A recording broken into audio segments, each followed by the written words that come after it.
백성들 복 내려 주시고 거룩한 마음을 주옵소서. 위로의 주 성령 오셔서 큰 증거 주옵소서. 전능한 주시여 각 사람 맘에서 떠나지 마시고 계십소서. 성삼위일체께 한없는 찬송을 드립니다. 존귀한 주님을 영광 중 배우고 영원히 모시게 하옵소서.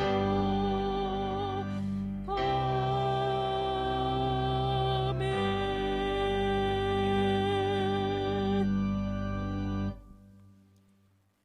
행위가 온전하여 여호와의 율법을 따라 행하는 자들은 복이 있음이요 여호와의 증거들을 지키고 전심으로 여호와를 구하는 자는 복이 있도다. 하나님은 영이시니 예배하는 자가 영과 진리로 예배할지니라. 아멘.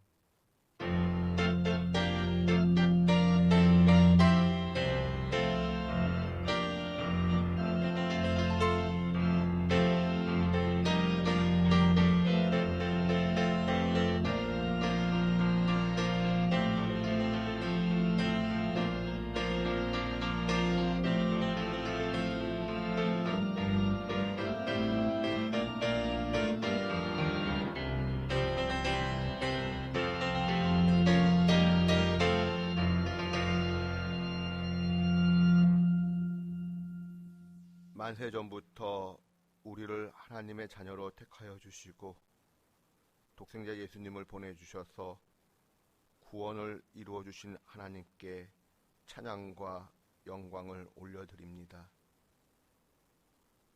하나님을 사모하는 하나님의 백성들이 주님 앞에 예배드리기 위하여 나왔습니다. 오늘도 정성을 다하여 드리는 우리의 예배를 받아주시옵소서. 오직 성삼위 하나님께만 영광 올려드리는 복된 시간 되기를 소망하오며 예수님의 이름으로 기원하옵나이다. 아멘. 성시교독은 3번입니다. 내 의의 하나님이여, 내가 부를 때에 응답하소서. 곤란 중에 나를 너그럽게 하셨사오니 내게 은혜를 베푸사 나의 기도를 들으소서. 인생들아, 어느 때까지 나의 영광을 바꾸어 욕되게 하며 헛된 일을 좋아하고 거짓을 구하려는가. 여호와께서 자기를 위하여 경건한 자를 택하신 줄 너희가 알지어다. 내가 그를 부를 때에 여호와께서 들으시리로다. 너희는 떨며 범죄하지 말지어다. 자리에 누워 심중에 말하고 잠잠할지어다. 의의 제사를 드리고 여호와를 의지할지어다. 여러 사람의 말이 우리에게 선을 보일 자 누구뇨 하오니 여호와여, 주의 얼굴을 들어 우리에게 비추소서. 주께서 내 마음에 두신 기쁨은 그들의 곡식과 새 포도주가 풍성할 때보다 더하니이다. 내가 평안히 눕고 자기도 하리니 나를 안전히 살게 하시는 이는 오직 여호와이시니이다. 아멘. 참회의 기도를 드립니다. 외식하는 서기관과 바리새인들을 책망하셨던 주님의 모습을 생각해 봅니다. 저희들에게도 동일한 죄와 허물을 발견합니다. 하나님만을 의식해야 하는데 하나님보다 사람들의 눈을 더 의식하며 외식함으로 기도하고 말하고 행동했습니다. 회칠한 무덤처럼 겉모양은 깨끗한 듯 하였으나 내면에는 온갖 냄새나는 더러운 것들로 가득했습니다. 하나님과 사람 앞에서 진실하지 못했던 이 모든 부끄러운 모습들을 고백하오니 주여 용서하여 주시옵소서. 우리 마음 구석구석에 남아있는 더러움과 죄악을 주님의 보혈로 씻어주시고 정결케 하여 주시옵소서. 이제는 하나님과 저만이 아는 죄를 고백합니다.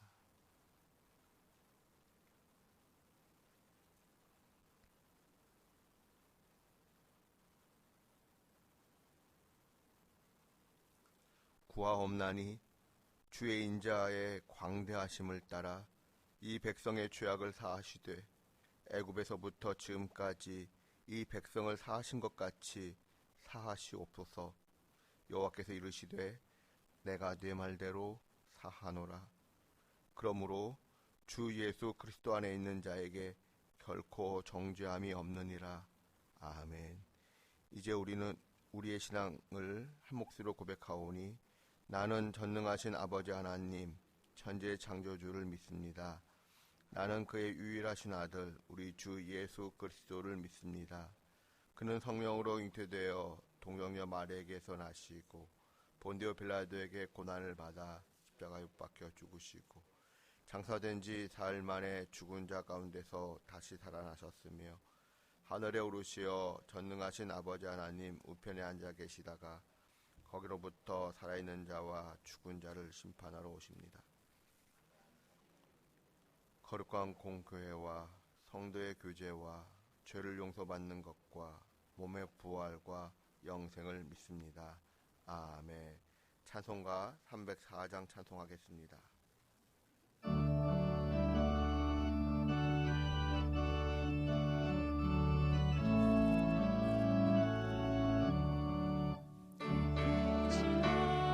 하나님의 사랑 말로 나 영영 못하네. 저 높고 높은 별을 넘어 이 낮고 낮은 땅에 즐거운 영혼 구하려 그 아들 보내사 허목제를 삼으시고 죄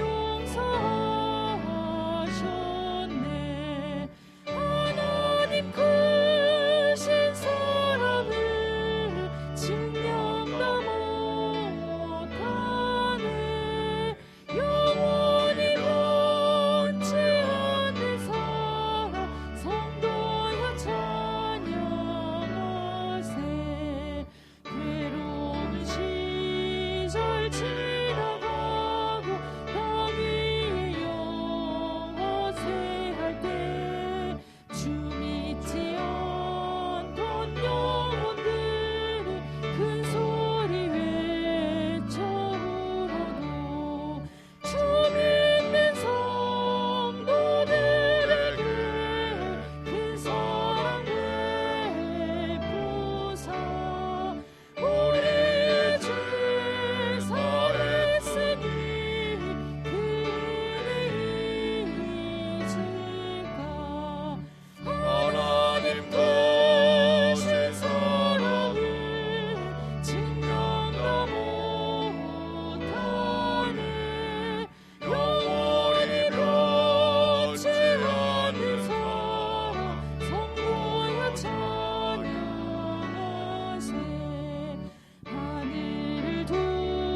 거룩하신 하나님, 감사합니다.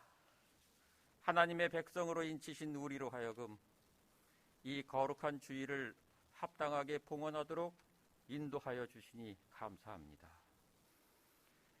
우리의 발걸음이 눈에 보이는 육적 세상을 향하지 않고 오직 우리 주 예수 그리스도와 한 몸이 되어 영원히 살 수 있는 하나님의 나라를 향하게 하시니 감사합니다.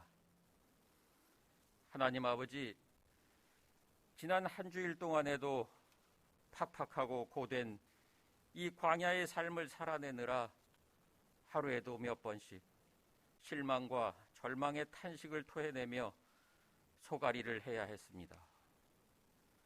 알게 모르게 육신의 정욕과 안목의 정욕에 사로잡혀 이생을 자랑하는 자들의 무리에 속절없이 가담하기도 하였습니다.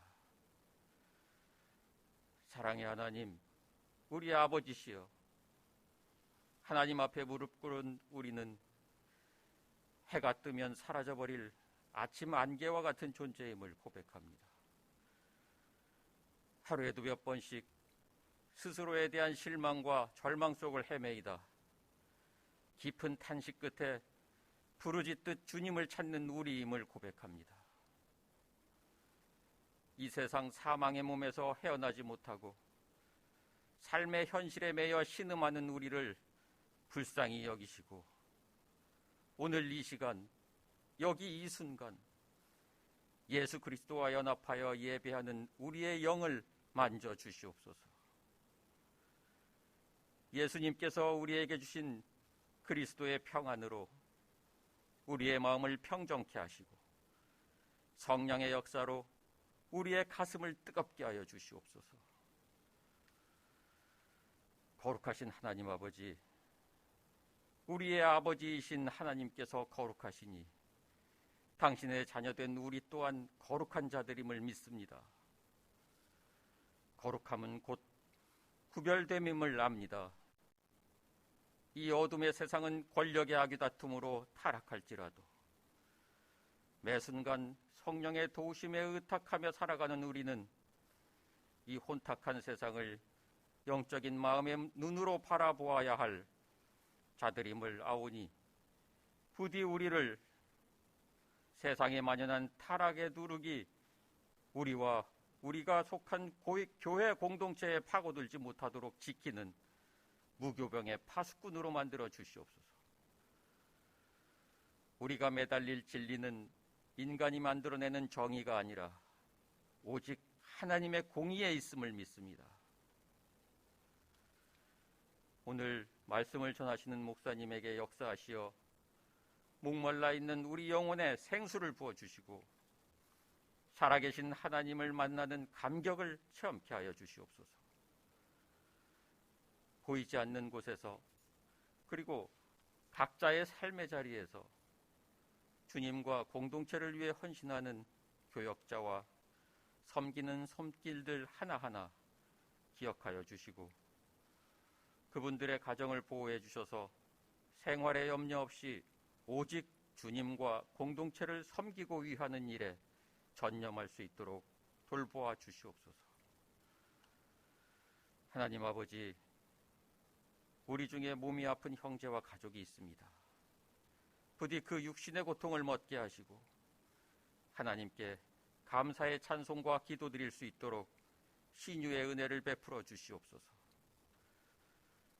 삶의 과정에서 원하지 않는 갈등과 분쟁으로 상처받은 마음들도 있습니다. 따뜻한 사랑의 손길로 상처를 어루만져 주시고 위로하여 주시옵소서.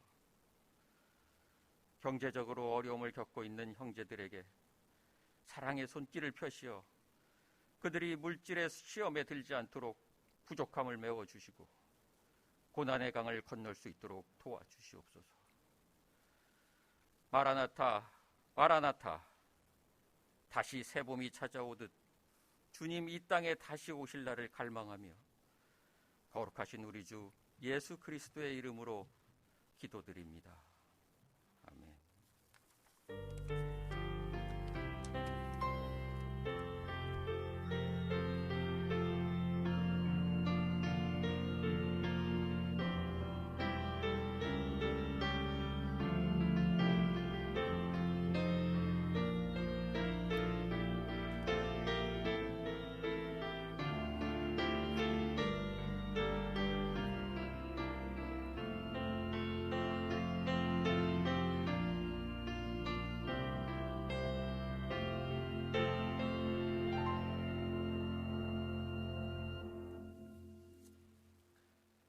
하나님의 말씀은 마태복음 19장 16절부터 22절까지입니다. 마태복음 19장 16절부터 22절 말씀.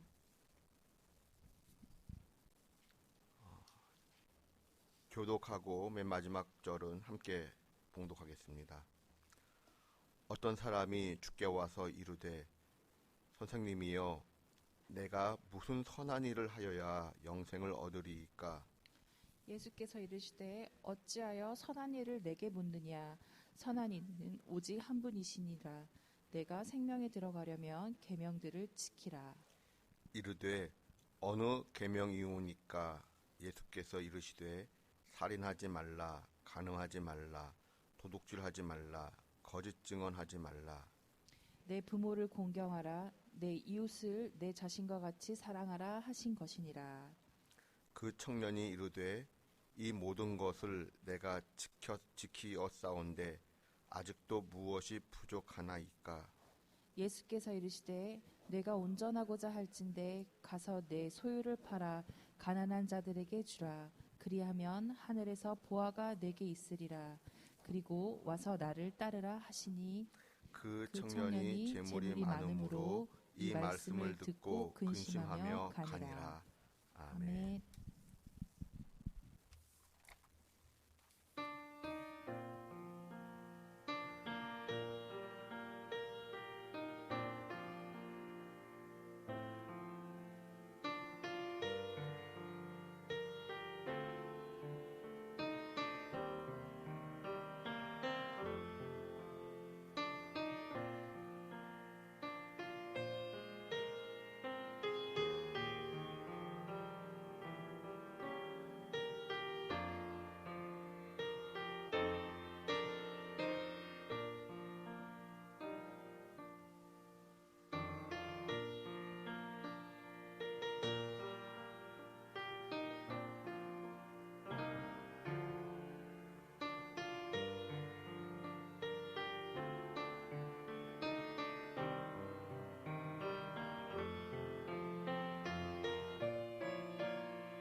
저에게도 해당되는 질문입니다만 여러분은 신앙생활을 잘하고 계십니까? 우리가 신앙생활을 잘 한다고 할 때 또는 신앙생활을 잘 못한다고 할 때 어떤 모습을 근거로 해서 이야기하는 것일까요? 우리는 보통 예배에 잘 참석한다라든지 기도생활을 잘 한다라든지 또는 교회 봉사를 많이 한다라든지 헌금을 많이 한다라든지 우리는 이런 모습을 기초로 해서 신앙생활을 잘한다, 잘하지 못한다라는 이야기할 때가 많습니다. 분명 일리가 있습니다.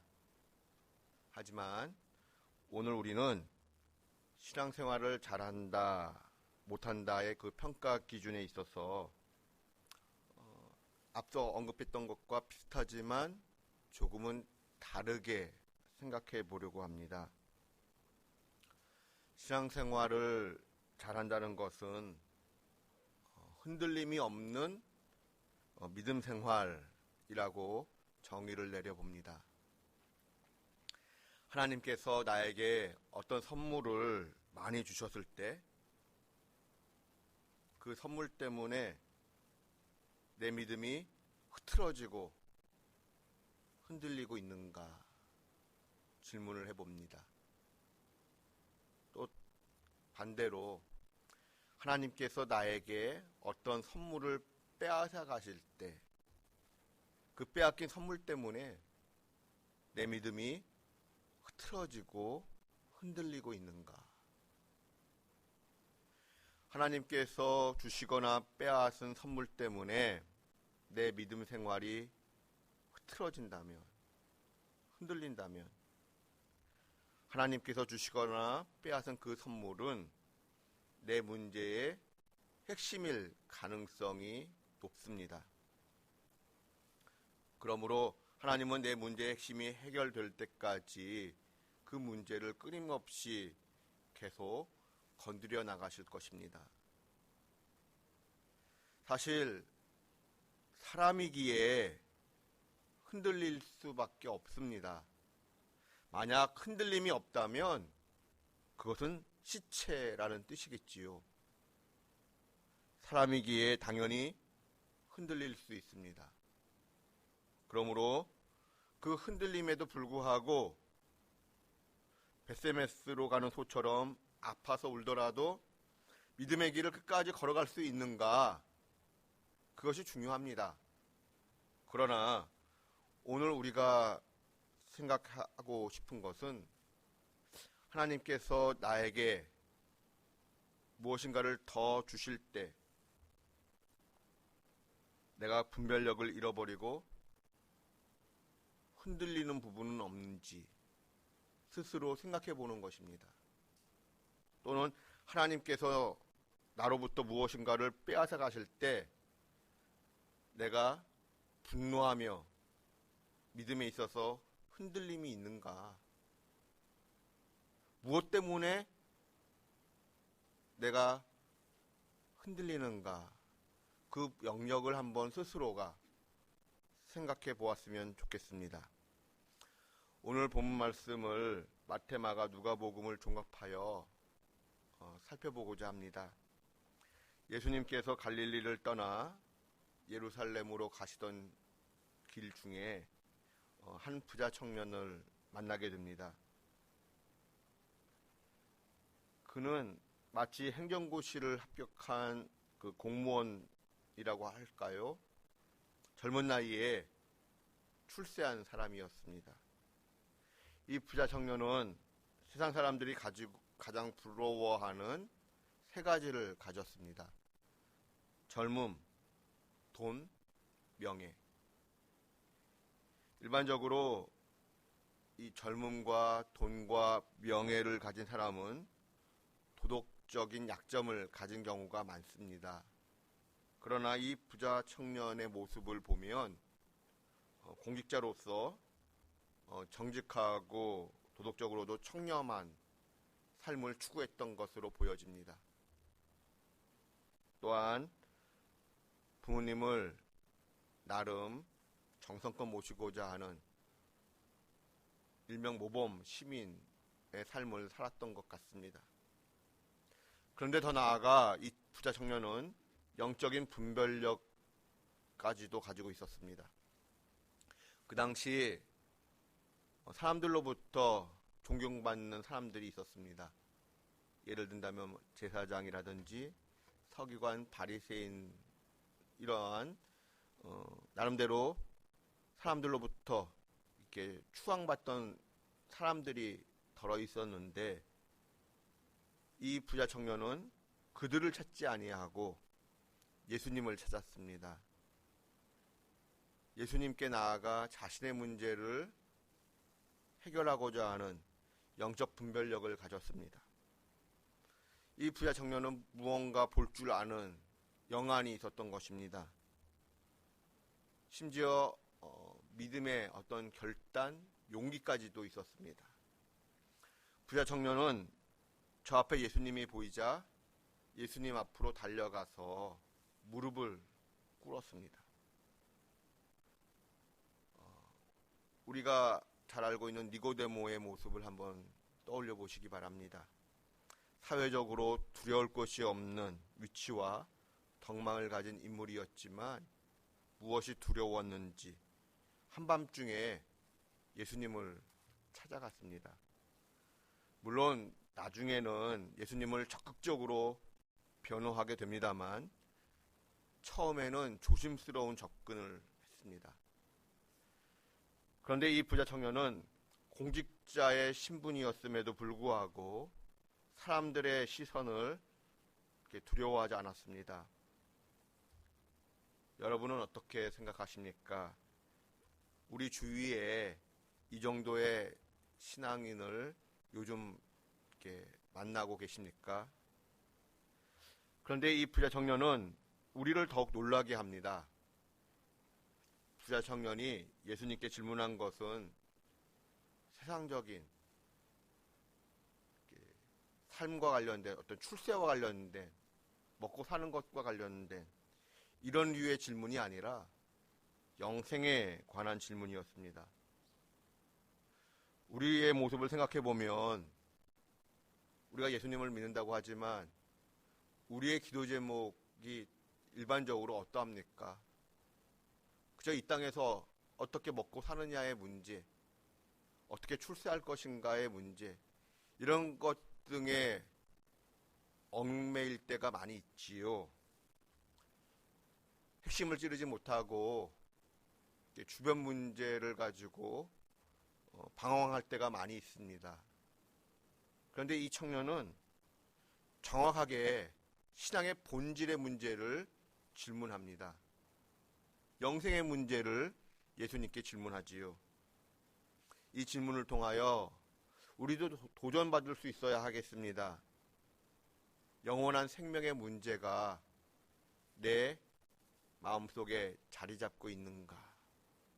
자리 잡고 있다면 그 영생의 문제를 나는 얼마나 간절하게 사모하고 있는가? 정말 많은 경우 이 땅의 삶이 전부인 양 영생의 문제는 잊어버리고 사는 경우가 많이 있습니다. 그런데 이 부자 청년의 질문, 분명 핵심을 질문합니다. 그럼에도 불구하고 이 부자 청년의 질문을 다시 한번 생각해 보고 싶습니다. 선생님이요, 내가 무슨 선한 일을 하여야 영생을 얻을 수 있겠습니까? 분명 영생이라고 하는 핵심을 짚고는 있지만 이 질문 속에 문제점이 있습니다. 여러분은 그 문제점이 보이시나요? 어린이 찬양 가운데 이런 찬양이 있습니다. 돈으로도 못 가요, 하나님 나라. 힘으로도 못 가요, 하나님 나라. 벼슬로도 못 가요, 하나님 나라. 지식으로도 못 가요, 하나님 나라. 거듭나면 가는 나라, 하나님 나라. 믿음으로 가는 나라, 하나님 나라. 이 찬양의 가사를 생각할 때 이 부자 청년의 질문에는 어떤 문제점이 있을까요? 내가 무슨 선한 일을 하여야 영생을 얻을 수 있겠습니까? 즉, 사람이 영생을 얻으려면 어떤 공로와 어떤 윤리적 업적이 필요합니까? 를 질문하고 있습니다. 좀 더 풀어서 이야기하면 어떤 공로와 윤리적 업적을 이루어야 하나님 보시기에 의로운 일로 판단이 되어서 내가 영원한 생명을 얻을 수 있겠습니까? 이 질문에 대하여 예수님께서 뭐라고 대답을 하셨습니까? 내가 생명으로 들어가고자 할 때 계명을 지키라. 그러자 부자 청년이 다시 한번 반문을 합니다. 구체적으로 어떤 계명을 지켜야 합니까? 예수님께서는 10계명 가운데 이웃사랑과 관련된 계명들을 말씀하셨습니다. 그렇다면 예수님은 율법을 행함으로써 얻는 구원, 즉 행위를 통한 구원을 인정하시고 동의하시는 것일까요? 분명 영생에 이르는 길로서 행위 구원을 말씀하시는 것처럼 보입니다. 그러나 여기서 더 중요한 질문이 있습니다. 하나님 사랑과 이웃 사랑은 동전의 양면과도 같은데 하나님을 사랑하고 이웃을 사랑하는 일, 하나님이 원하시는 이 기준을 통과할 수 있는 능력이 내 안에 있는가라는 질문입니다. 하나님을 사랑하고 이웃을 사랑한다면, 10계명을 정말로 지킨다면 영원한 생명을 얻을 수 있습니다. 그런데 그 능력이 나에게 있는가? 이것은 마치 내 앞에 있는 10m의 장벽을 제자리에서 뛰어넘어 보라고 하는 것과 같은 질문입니다. 10m의 장벽을 내가 뛰어넘으면 영생을 얻을 수 있다. 과연 그것이 가능할까요? 이론적으로는 하나님을 사랑하고 이웃을 사랑하여 영생을 얻을 수 있습니다. 그러나 현실적으로는 불가능하다는 것이지요. 인간의 행함으로 하나님께서 원하시는 기준을 통과할 수는 없다는 것인지요. 더욱이 예수님께서 사상순을 통해 어떤 말씀을 하셨습니까? 형제에게 욕하는 것만으로도 살인죄를 범했다고 말씀하셨습니다. 마음으로 음욕을 품는 것만으로도 간음이라고 말씀하셨습니다. 그러므로 예수님은 이 부자 청년에게서 어떤 대답을 기대하셨을까요? 예, 예수님의 말씀이 맞습니다. 10계명을 지키면 영생을 얻습니다. 그런데 저에게는 10계명을 온전히 지킬 능력이 없습니다. 행함으로 구원을 얻는다면 누가 구원을 얻을 수 있겠습니까? 저는 어떻게 하면 좋을까요? 도와주십시오. 이렇게 대답을 했으면 좋았을 터인데 이 부자 청년은 무엇라고 대답을 했는가 하면 자기 자신은 어려서부터 이 모든 것을 다 잘 지켜왔다고 대답을 했습니다. 예수님은 이러한 부자 청년의 대답을 들으시고 어떤 반응을 보이셨을까요? 마가복음 10장 21절을 보시면 예수님의 반응이 기록되어 있습니다. 그를 보시고 사랑하사. 무슨 뜻일까요? 비록 어리석은 대답이었지만 나름 애쓰고자 했던 청년의 삶을 예수님은 믿어주시고 인정해 주셨습니다.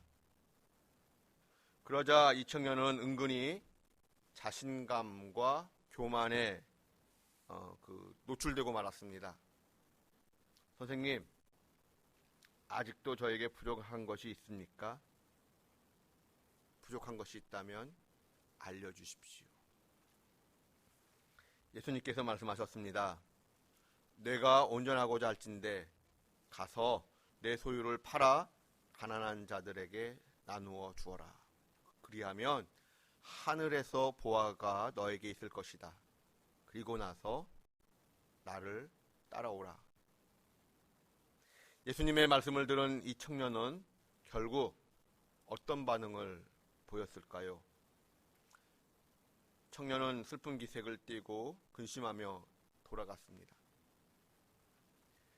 슬픈 표정으로 돌아가는 그에게서 우리는 무엇을 느낄 수 있습니까? 예수님은 내 문제의 핵심을 보시는 분이십니다.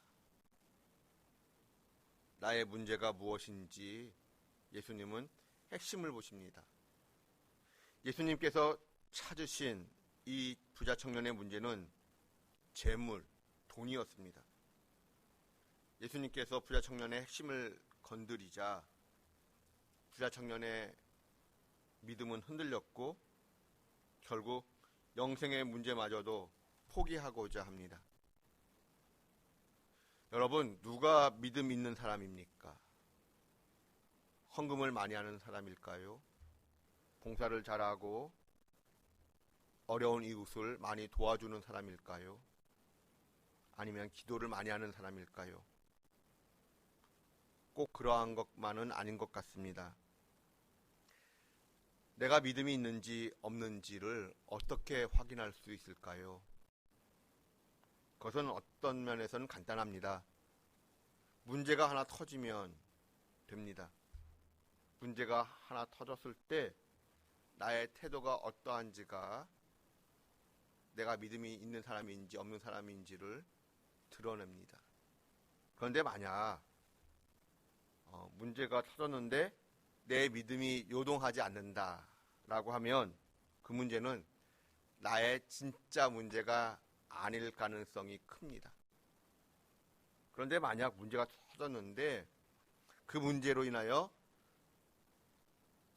내가 시험에 들고 믿음이 흔들린다면 그 문제는 나의 핵심 문제일 가능성이 큽니다. 오늘 본문 말씀 속에서 문제가 터졌다라고 함은 무엇보다도 내가 소중하게 여기는 것, 내가 소중하게 여기는 나의 우상을 하나님께서 건드리셨다라는 것을 의미합니다. 하나님께서 보시는 이 청년의 가장 큰 약점은 젊음이나 명예가 아니라 돈이었습니다. 그러므로 예수님께서 이 청년의 재산을 건드리고자 하셨고, 그러자 부자 청년은 이제 발끈하게 되지요. 사실 예수님께서 이 청년에게 원하시는 것이 진정 재물이었을까요? 돈이었을까요? 예수님은 이 청년의 돈을 이용하려고 하지 않으셨습니다. 인간적으로 생각하면 이 부자 청년이 돈을 가지고 따라다녀야 여러 지방에 있는 가난한 자들에게 좀 더 많은 혜택을 줄 수 있지 않겠습니까? 그런데 다 버리고 예수님을 따라가면 예수님에게 무슨 유익이 있겠습니까? 예수님은 부자 청년의 돈이 필요한 것이 아닙니다.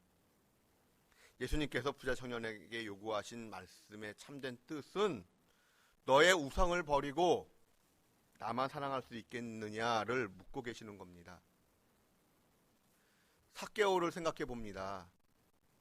삭개오는 예수님을 만난 후 재산의 절반을 가난한 자들에게 내놓겠다고 이야기합니다. 이때 예수님이 뭐라고 말씀하셨습니까? 야, 삭개오, 겨우 절반? 다 나눠줘야지. 무슨 절반만 나눠주느냐 라고 말씀하지 않으셨습니다. 사실 예수님은 삭개오에게 재산을 나눠주라는 말씀을 언급조차도 아니하셨습니다. 삭개오가 스스로 말한 것이지요. 왜 예수님은 삭개오의 재산에 대하여 언급하지 않으셨던 것일까요? 삭개오의 경우는 돈이 우상인 까닭이 아니기 때문입니다. 비록 자신의 열등감을 감추기 위한 수단이기는 했지만 돈 자체가 우상은 아니었습니다. 그러므로 예수님은 삭개오에게 너가 변화되었으면 재산을 다 내놓아라, 그런 언급을 안 하셨던 것입니다. 여러분에게 우상은 무엇입니까? 하나님과 나와의 관계를 가로막고 있는 벽이 하나 있습니다. 예수님은 지금 그것을 보고 계십니다. 그 우상의 종류는 가지각색이겠지만 하나님께서 보시기에 그 질량은 동일합니다. 그것을 치우지 않는 이상, 해결하지 않는 이상 우리는 문제가 터질 때마다, 하나님께서 그 문제를 건드리실 때마다 우리의 믿음은 휘청거리고 근심에 쌓일 것입니다. 넘어질 것입니다. 하나님, 저는 그것을 포기할 수가 없습니다. 대신에 제가 이것 할게요. 헌금 더 많이 낼게요. 봉사 더 많이 할게요. 하나님께서 뭐라고 말씀하실까요? 딴소리 하지 마라. 나는 그것에 관심 없단다. 나는 너가 아끼는 그것을 내놓기 원한다. 이 부자 청년, 자신이 정한 기준을 따라 나름대로 나는 잘 믿고 있다 라고 생각하고 있었습니다.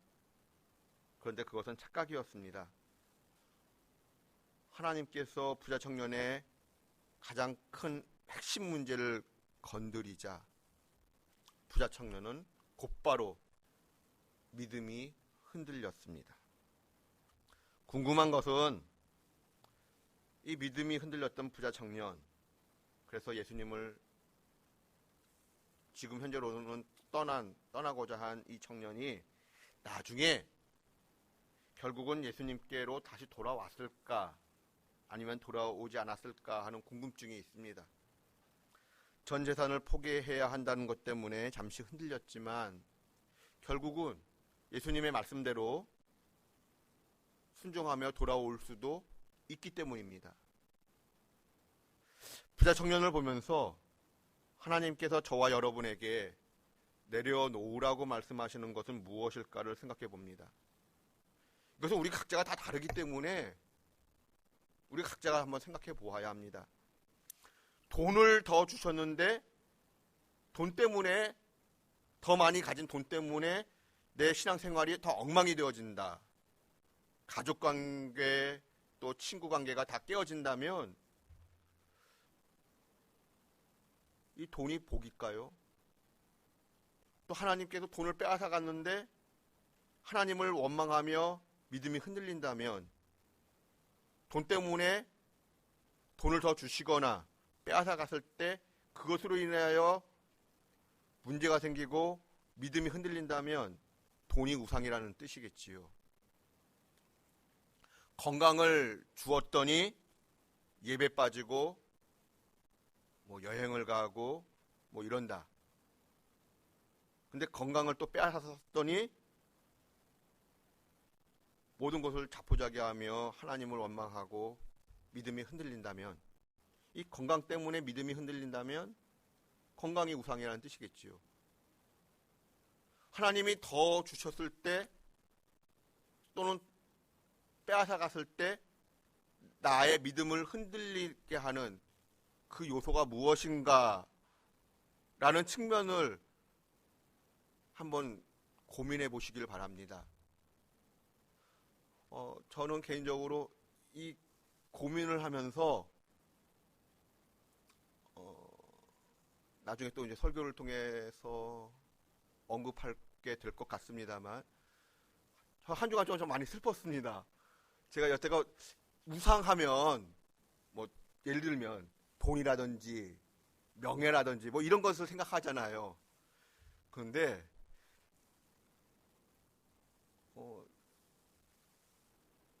내가 우상이라는 것을 생각하게 되었어요. 저는 말씀을 보면서. 그 때문에 너무 슬펐고 저한테는 정말 충격이었고 많이 사실은 슬퍼서 좀 눈물도 좀 났어요. 너무 슬펐어요. 내 자신 스스로가 우상이다. 왜? 내가 예를 들면은 내가 어떤 약점을 건들면 내가 불끈하는 모습들, 이런 측면에서 생각하니까 내 믿음을 흔들리는 요소들이 뭐냐라고 생각하니까 그런 측면에서 접근을 하니까 내 스스로가 우상이다라는 생각이 불뚝 들었어요. 여태껏 그런 생각을 해본 적이 없는데 내 자신이 우상이다라고는까지는 못 생각했는데 너무 두려움을 갖게 되었습니다. 그리고 요즘 그 생명의 삶 본문이 누가복음이지 않습니까? 누가복음에 사실은 오늘 마태복음을 선택했지만 누가복음에도 있는 내용이거든요.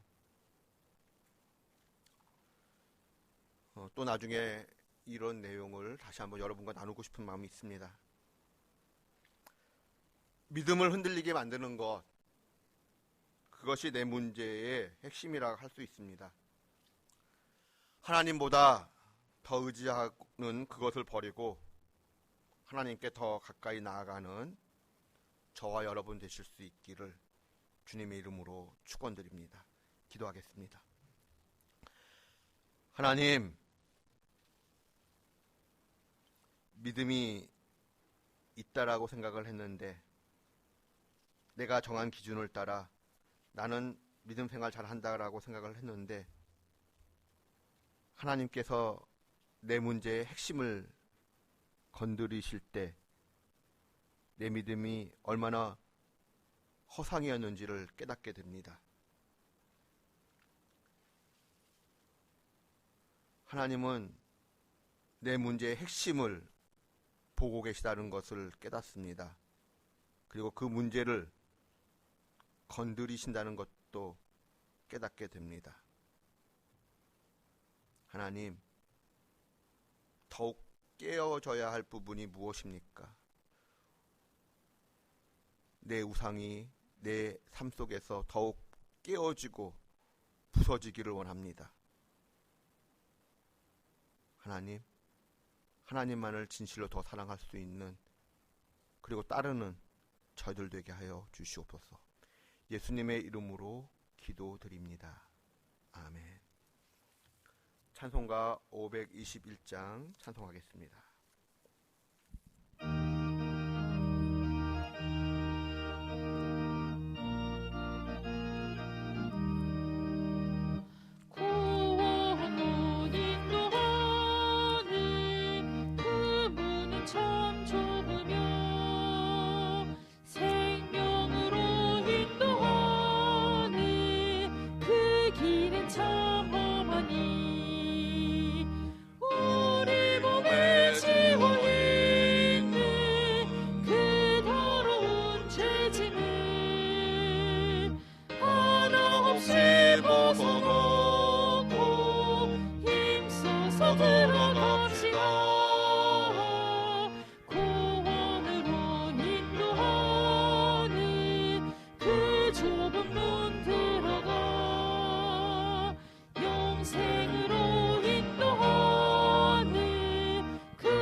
이 세상에 많은 사람 큰 문으로 들어가 넓은 길로 갈지라도 멸망으로 끝나니 세상 헛된 복이 영화 모두 내어버리고 주의 말씀 순종하여 그 생명길로 갑시다. 구원으로 인도하는 그 좁은 문 들어가 영생으로 인도하는 갑시다. 구원의 문 열렸으니 주의 공로 힘입어 주저 말고 들어가서 생명길로 갑시다. 구원의 문 닫힌 후에 들어가고 싶으나 한 번 닫힌 구원의 문 또 열려지지 않으리. 구원으로 인도하는 그 좁은 문 들어가 영생으로 인도하는 그 생명길 갑시다. 봉헌의 시간 갖겠습니다.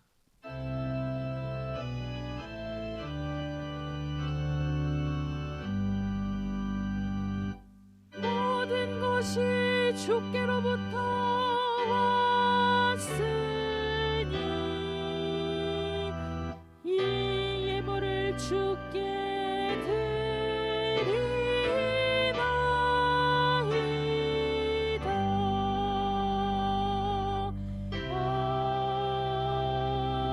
아멘. 하나님 감사합니다. 우리가 가진 모든 것은 주님의 것이며 주님께서 허락하신 것들입니다. 그러하기에 당연히 주님께 드려야 할 것들입니다. 우리의 마음의 헛된 욕망과 욕심을 버리고 우리의 모든 것들이 주님의 것임을 지금 드리는 봉헌을 통해 고백합니다. 우리의 시간, 우리의 몸, 우리의 소유와 삶 전체가 하나님의 것입니다. 마음을 다해 드리는 봉헌을 통해 하나님 영광 받으시고 이 예물이 주님께서 기뻐하시는 곳에 사용되기를 원합니다.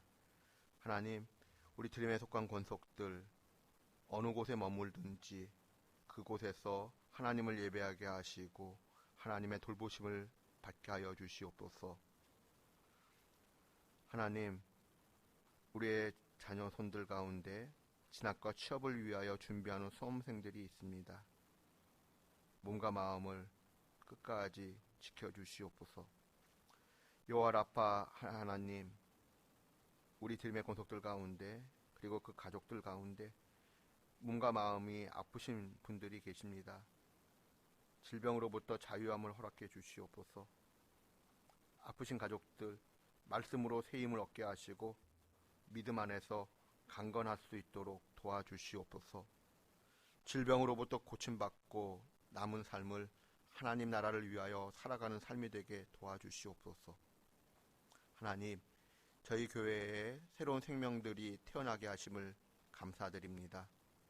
태어난 생명들이 건강하게 잘 자랄 수 있도록 도와주시고 귀한 생명을 믿음으로 잘 키워낼 수 있는 영적인 복과 물질적인 복도 허락해 주시옵소서. 또한 영적으로 육적으로 새로운 생명을 잉태하기를 원하는 가정들마다 그 잉태하는 기쁨과 감격을 허락해 주시옵소서. 이 모든 것 우리 주 예수님의 이름으로 봉헌기도 드리옵나이다. 아멘. 자리에 앉아주시기 바랍니다. 지난 월요일 2월 7일 있지요. 데우스 학교 이제 폐업 신고가 완료되었습니다. 이제 데우스 학교를 대신하여 교회 건물을 어떻게 사용하면 좋을지 의견들이 잘 모아질 수 있기를 원합니다. 또 이 일을 위하여 기도해 주시기를 부탁드립니다. 또한 지난 주일에도 광고했듯이 구역 모임 등 성도들의 이 만남의 장소로 평일에도 교회가 잘 활용될 수 있었으면 좋겠습니다. 손문영 박종희 성도 가정에 귀한 딸이 태어났습니다. 축하해 주시기를 바랍니다. 전명진 권사님 귀한 손녀를 보신 것인데 만나시면 축하해 주시기를 부탁드립니다. 하나님의 은혜에 감사한 마음을 성도들과 나누고 싶은 분이 계셔서 귀한 그 손길이 자그마한 간식을 준비해 주셨습니다. 나가실 때 하나씩 받아가실 수 있기 바랍니다. 하나님의 은혜와 사랑이 여러분의 삶의 자리 속에 늘 언제나 머물기를 기원하며 찬송가 377장 찬송하겠습니다.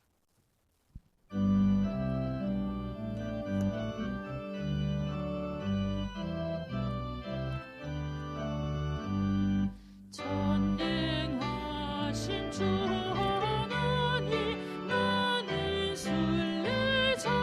순례자이니 나는 심히 연약해도 주는 강하옵니다.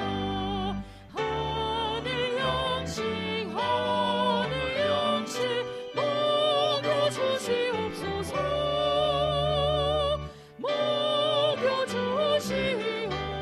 먹여주시옵소서.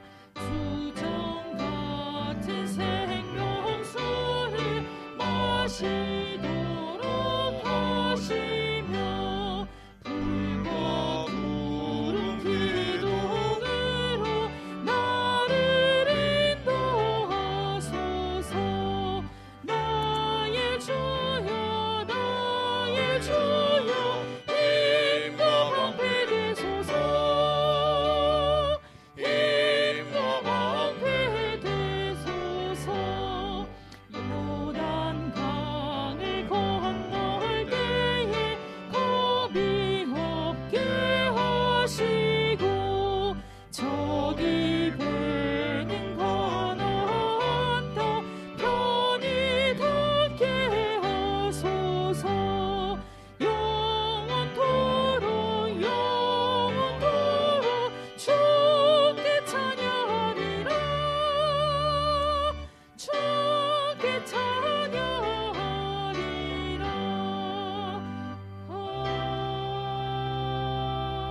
아멘.